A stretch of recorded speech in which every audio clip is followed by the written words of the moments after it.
মনে হচ্ছিল যে খেলাটা হয়তো 120 মিনিটে যাবে, তখনই কিন্তু স্পেন গোলটা দেয়। যে গোলটা হয়েছে সেটা কর্তোয়া থাকলে হয়তো বা হতো না। মিকেল ম্যারিনো পর্তুগালের এগেনস্টে যার গোলেই স্বপ্নভঙ্গ হয়েছিল এই টুর্নামেন্টের সম্ভাব্য আরেকটা চ্যাম্পিয়ন দলের, তারা বিদায় নিয়েছিল।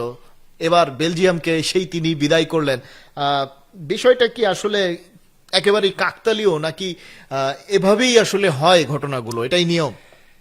আসলে মিকাইল মেরিনো সুপার সাব হিসাবে এসে নিজেকে অলরেডি প্রতিষ্ঠিত করে ফেলছে, এবং এই ম্যাচে আমরা দেখেছি যে ত্রাতার ভূমিকায় আরো একবার স্পেনকে সে বাঁচিয়ে দিয়েছে। সো এটা কাকতালীয় না অবশ্যই, কারণ কোচের যে প্ল্যান থাকে সেই প্ল্যান অনুযায়ী আসলে সে সাবস্টিটিউশন করেছে, এবং আমি বলবো যে এটা স্পেনের জন্য খুব লাক যে সে পরপর দুটো ম্যাচে স্পেনকে বাঁচিয়েছে।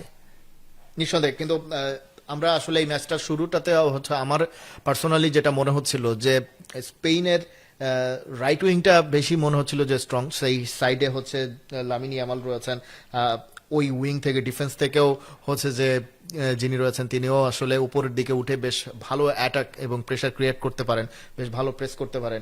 কিন্তু আমরা দেখলাম যে আজকে স্পেনের রাইট উইংটা একেবারে অনেকটাই বলতে গেলে অকার্যকর হয়ে গেছে। হ্যাঁ, রাইট উইং এর চেষ্টা হয়েছে অনেকবার বল নিয়ে একক চেষ্টা, একক ইন্ডিভিজুয়াল ব্রিলিয়ান্সে অনেকবার লামিন ইয়ামাল চেষ্টা করেছেন স্কোর করার, কিন্তু আলটিমেটলি তাকে যেভাবে ব্লক করেছে বেলজিয়ামের ডিফেন্স, স্পেশাল কোনো ট্যাকটিক্স আসলে আপনার চোখে পড়েছে কিনা যে স্পেনের এই উইংটা যদি আমরা বন্ধ করতে পারি, তারা মনে করেছে তাহলে হয়তোবা স্পেনকে আটকানো সম্ভব?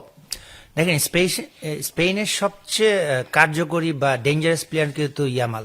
তো সেটাই কিন্তু আমরা দেখতে পেয়েছি যে তাকে ব্লক করে। ব্লকটা কিভাবে করেছে দেখেন, ফার্স্ট হাফে কিন্তু ইয়ামাল যেভাবে মানে অ্যাটাকিং এ যেভাবে সে ডোমিনেট করেছে, সেকেন্ড হাফে কিন্তু সেভাবে পারেনি। এবং দেখবেন সেকেন্ড হাফের প্রত্যেকটা বল ইয়ামাল ধরার পরে ডোকো কিন্তু সেকেন্ড ম্যান হিসাবে, আই মিন কি বলবো এটাকে, দ্বিতীয় ম্যান এসে কিন্তু তাকে ডিফেন্ডিং করেছে লেফট ব্যাগের সাথে। এটাকে ডাবল ট্রিমিং বলে, যার কারণে যে কোনো পৃথিবীর যে কোনো প্লেয়ারের জন্য ডাবল ট্রিমিং করা হয় সেক্ষেত্রে কিন্তু ভেরি ডিফিকাল্ট সেই মানে ব্লকটা ভাঙা। সেইটাই কিন্তু আমরা পুরো সেকেন্ড হাফে 45 মিনিটে দেখলাম।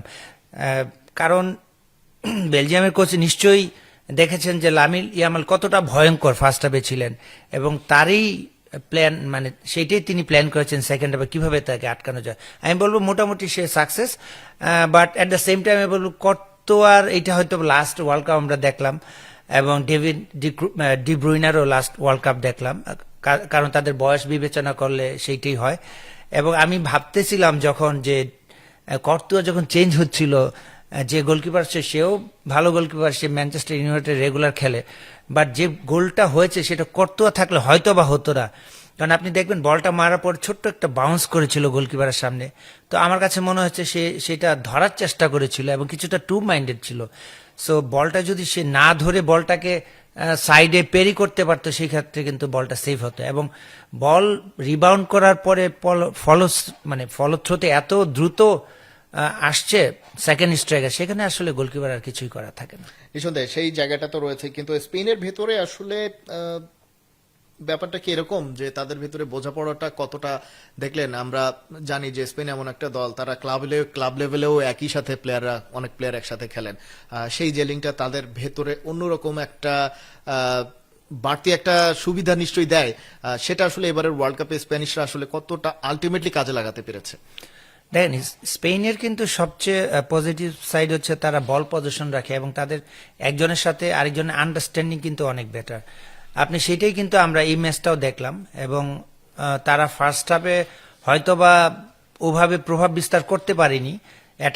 অ্যাটাকিং এ যাওয়ার পরে তারা যেভাবে ব্লক করেছে ডিফেন্সিং, স্পেশালি অন্য ম্যাচগুলোতে আমরা কিন্তু এইভাবে হাই ইন্টেন্স আমরা দেখি নেই। বেলজিয়ামের ক্ষেত্রে যেভাবে তারা ডিফেন্ডিং ব্লক করেছে as a team, mid block করার পরও, তো আমার কাছে মনে হয়েছে যে একসাথে যেহেতু স্পেনের অনেকগুলো প্লেয়ার কয়েকটা ক্লাবে খেলে এবং তারাই জাতীয় দলে খেলে, সো এটা টিম কম্বিনেশনের ক্ষেত্রে কিন্তু বিরাট একটা প্রভাব করে। এবং দেখেন, আমরা মনে হচ্ছিল যে খেলাটা হয়তো 120 মিনিটে যাবে, তখনই কিন্তু স্পেন গোলটা দেয়। তো তারা আত্মবিশ্বাসী ছিল যে আমরা 120 মিনিটে যাব না, 90 মিনিটে আমরা হয়তো বা রেজাল্টটা নিয়ে আসবো, এবং তারই কিন্তু প্রতিফলন আমরা দেখলাম এই ম্যাচটায়।